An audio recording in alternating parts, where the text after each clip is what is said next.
What's going on, boys and girls? It's coming up to be Thanksgiving time, and we're not going to be here for Thanksgiving. We're going to be down at the beach. We go to the beach every year for Thanksgiving. So I don't get a chance to do all the Thanksgiving grub and things like that, even though I got a turkey in the freezer downstairs. But I did want to make some cornbread dressing, so we're going to make a pre-cornbread, gluten-free cornbread dressing. So you guys sit back, relax, and watch this video. Alrighty, we're gonna start with some. We got some chicken gizzards. Those are fresh chicken gizzards. We're only gonna need about a cup of those. And see, these right here are gonna actually shrink down. We're gonna have 4 chicken thighs. Now I know I've got 6 of them right there, but those are really small chicken thighs. So we want 4 of the normal size, so we're gonna use 6 of those. Going to be using some chicken powder. Going to be using some chicken bouillon cubes. Going to be using some mushrooms here, some butter. There is our gluten-free, the Bob's Red Mill gluten-free cornbread mix. I've made that before, so we're not going to go through how to make the cornbread. So it's already going to be made, but it is going to be good. Some bell peppers, some Lowry seasoning salt. This right here is some rubbed sage here. We got a little bit of cumin powder, an onion, cream of chicken soup, some Greek seasoning salt back here. A little bit of, that should be marjoram leaves, some salt, and some garlic powder. Did I miss anything? I don't think I missed anything. We're going to have to boil those chicken gizzards for about 2 hours. So we're going to start with that. So it's a good idea, guys. I'm going back and forth between work and I'm at lunch right now. So I'm going to get these started, and they're going to probably boil for probably about an hour or so before I go back to work, and I'll just let them sit there in the hot water until I get back home, and then I'll start back on them again. But they'll be halfway done then. Then we'll add the chicken thighs. Alrighty, so our gizzards have been cooking for about 2 hours or so. Like I said, I went back to work. I cooked these for about an hour before I left. Then I came back home and I cooked them for about another 45 minutes. So, by the time they were in the hot water and just kind of sat there soaking, they were cooking at the same time. So now we're going to add 2 teaspoons of chicken powder and 2 chicken bouillon cubes. We're going to add our chicken thighs in as well too. And now we're going to cook these for another hour or until they are tender. We've already got our cornbread done. We've got to let that cornbread, we don't want it to be hot, so we're going to let that cool down. Again, this is not something you can, if you're going to do this in a day, you better start it in the morning, because there's a lot of cooling down that you've got to do, or cook the meat and all that stuff ahead of time and just kind of freeze it. So again, this is not one of those, I guess back in the day, that's what they did. They started cooking early in the morning. That's probably why Grandma and Mom got up so early in the morning to start cooking.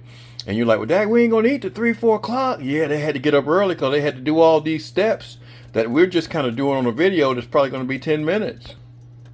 And I did add a little bit of chicken broth to that, guys, so it would be a little bit more liquid in there. Again, we're going to cook this for about an hour, hour and a half. Alrighty, this is what we got after taking the bones out. We got about a cup of gizzards, and you remember I had a big old package, like a pound of that. That's what it kind of boiled down to. And there's probably some gizzards in here as well. So we're going to chop this up real good. It doesn't have to be perfect. Just chop it up, and then we're going to continue on. Alrighty, so now here comes the fun part. We're going to saute these vegetables. I've cut up the onion, cut up the bell pepper, cut up the half of a box of mushrooms. Those are portobello mushrooms, and we're just going to saute those till they're soft for about 2 to 3 minutes. Alrighty, we're going to get them nice and sauteed here till they're nice and soft. And you don't have to use mushrooms in y'all. You know, normally you would use something like celery, but my wife's on this kind of diet where she's not eating a bunch of things that have certain chemicals and things like that. And celery is one of them. So she's trying to stay away from the celery just because of the high content on it.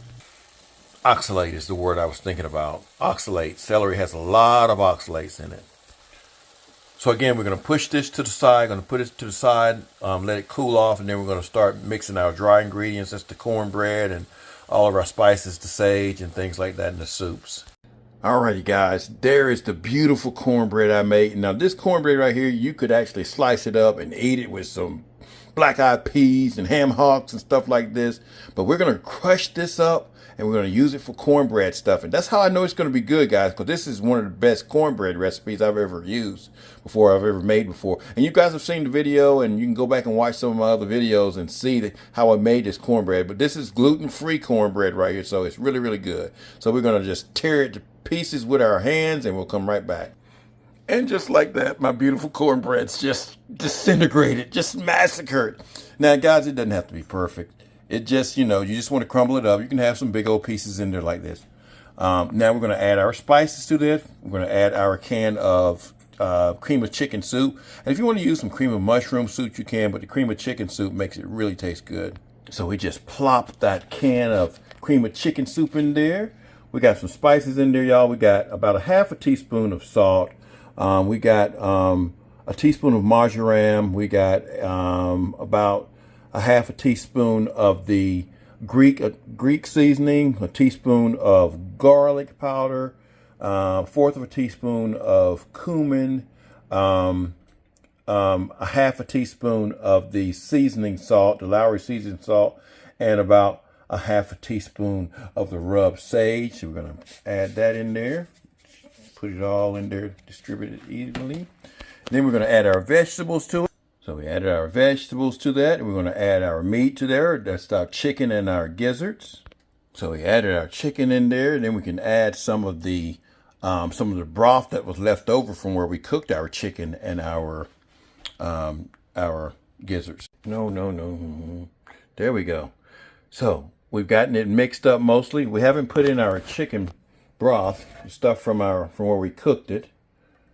I had to warm it up a little bit, y'all. So it's a little bit warmed up. And if you have to use some more, just use some regular chicken broth if you have to make this a little bit more, because you don't want it to be muddy and wet and stuff like that. You just want it to be moist. Alrighty, that's about how we want it, y'all. Just kind of moist, and we're going to transfer this over into a 9x12 platter. I guess it's 9x12. All right, what I'm going to do is just going to take a little glass platter here and spray it with a little bit of cooking spray. And I hope this one's big enough, y'all. And then that was just avocado oil. All righty, so we got it all in the platter, y'all. We're going to cover this. We have the oven set for, what do we have it set for? 350 degrees. We're going to cook it for about 45 minutes to an hour. So what we're going to do is, for the first half of it, we're going to cook it covered. And then the second half of it, we're going to cook it uncovered. So we're going to go about 22 minutes the first time covered.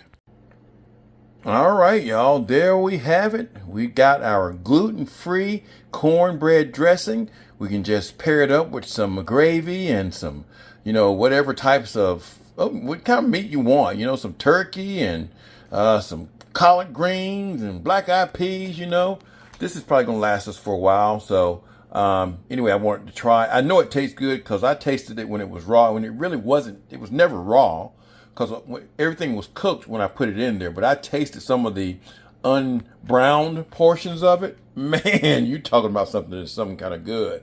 So we're going to let this cool down. And again, I'll make some gravy to go on top of it. And we'll have us some good, delicious cornbread dressing. Hope you guys enjoyed this video. Give me a like on this video. Hit the little bell for notifications on whatever platform you're on. Make a comment.